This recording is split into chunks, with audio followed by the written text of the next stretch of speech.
Hi guys, and welcome back to another episode of That's Why with Tegan.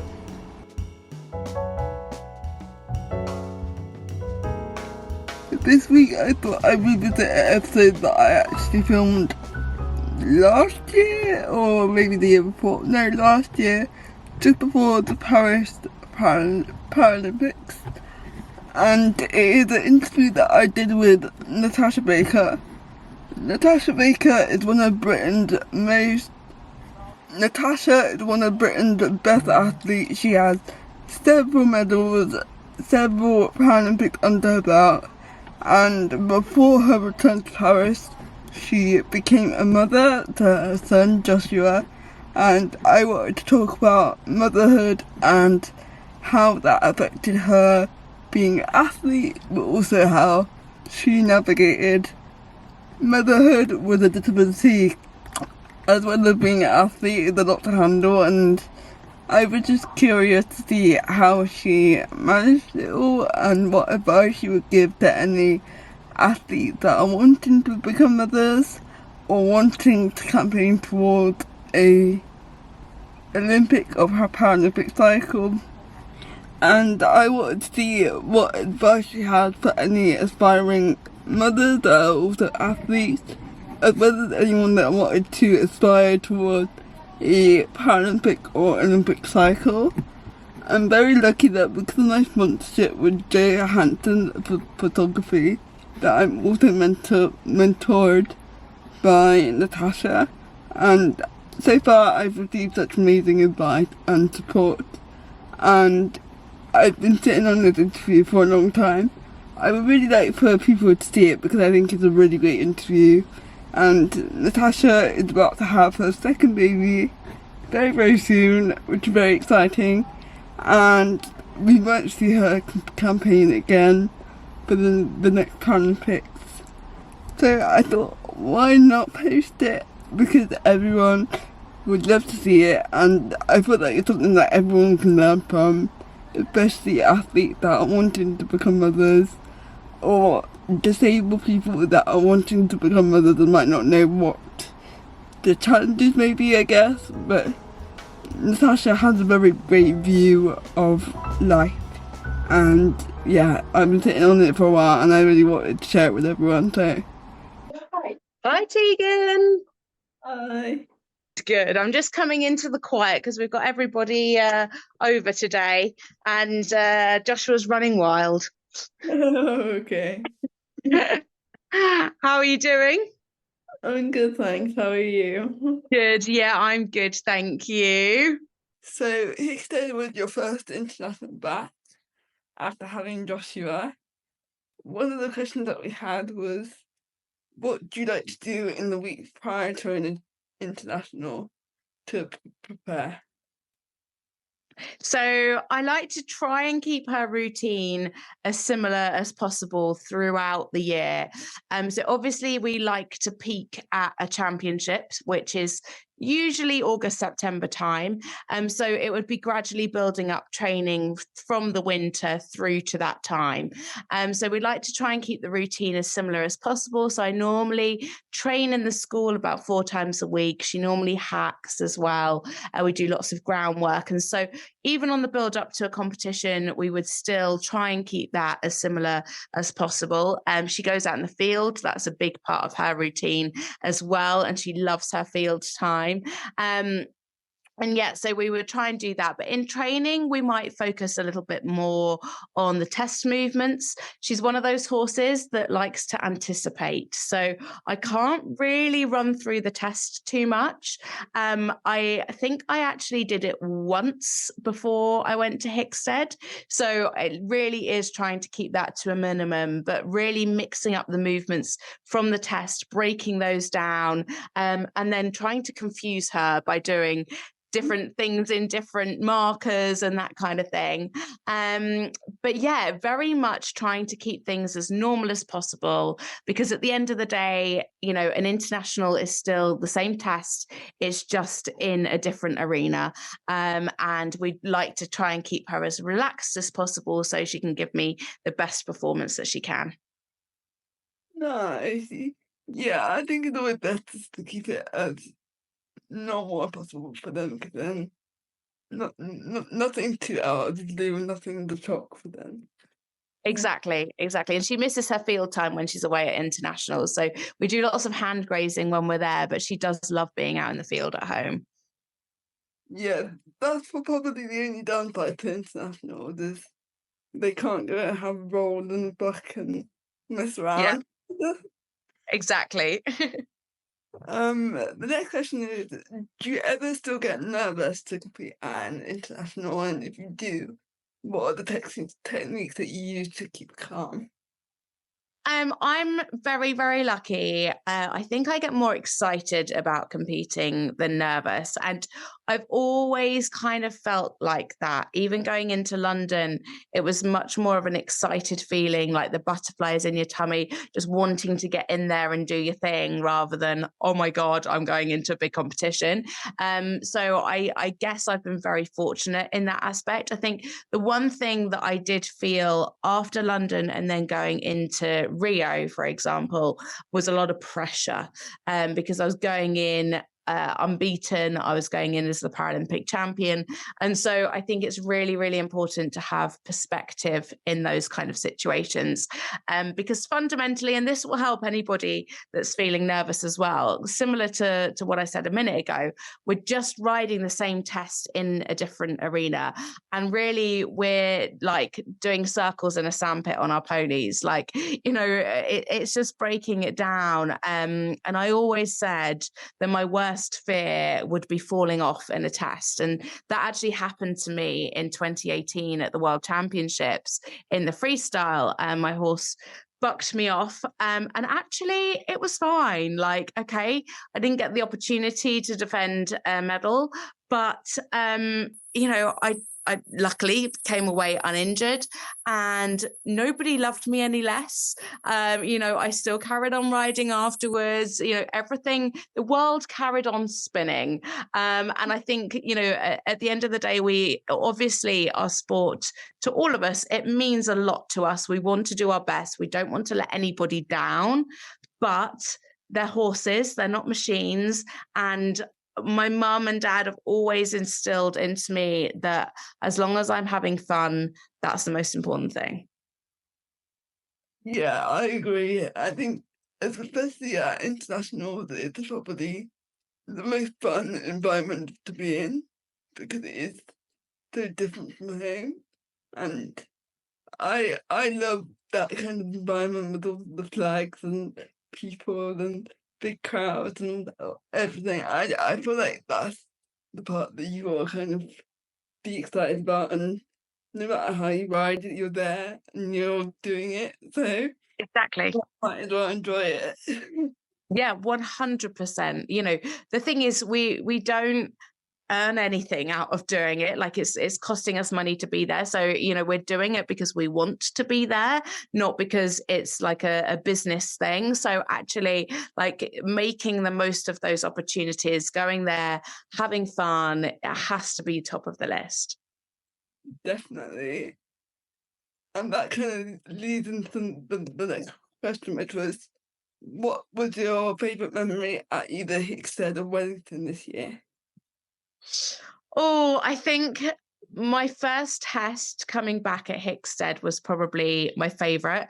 Or actually, I think it was probably my second worst of the 6 tests. But I think going into the arena, having had such a long break, having Joshua watching me from the sidelines, I was absolutely fine until I came out of the test and I saw him, and then I just absolutely burst into tears. And I think, yeah, that feeling of coming back and knowing that I still had it, and that I still had the ability to ride and to get through a test, and knowing what I've gone through in the past year or so with having him and then coming back to my sport, I felt really proud. Yeah, I think you should have. You should be. I was cheering from like my chair at home. I was watching it. I was like, what? Ah, thank you, Tegan. Yeah. The next question, which is quite a bigger one, is as a paraglider, we rely on our team quite a lot, and they are a huge importance within internationals as well as at home. I was wondering, is there any difference in your team since becoming a mum? There's probably a lot more to think about now. So how do Yeah. you manage that element of it?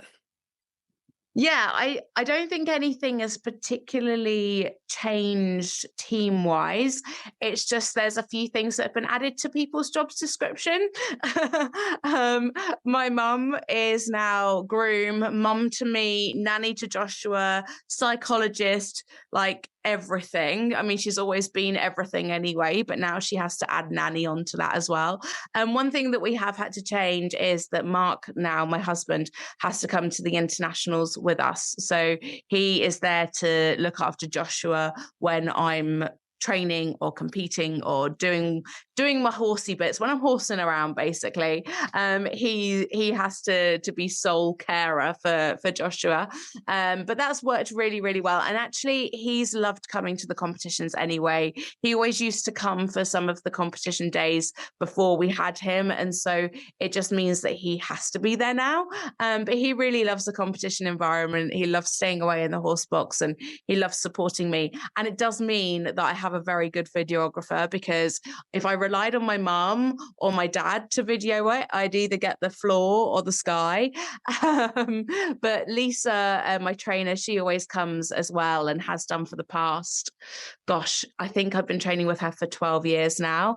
So yeah, she's a massive part of my team. So yeah, now it's me, mum, Mark, and Joshua.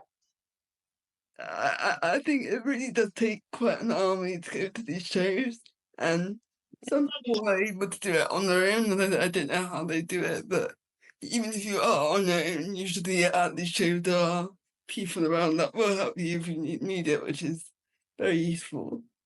Definitely. Another question is the importance of owners and kind of how they've played a role in your journey so far. Yeah, I mean, hugely important. There's no way that I would be where I am now if it wasn't for the owners that I've had over the years. I was very fortunate when I was, oh gosh, I think I was 16 when I got my first horse that we didn't own.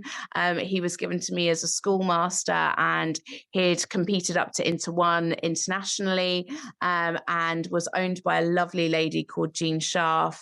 And she was a huge, huge supporter. Sadly, she's not long with us any longer, but she was amazing, and she really kind of paved my way, as did Woody, the horse that she gave me. And then when I first started looking for my next horse, we didn't have a lot of money because we'd spent it on another horse that had unfortunately done a injury and wasn't coming back to work.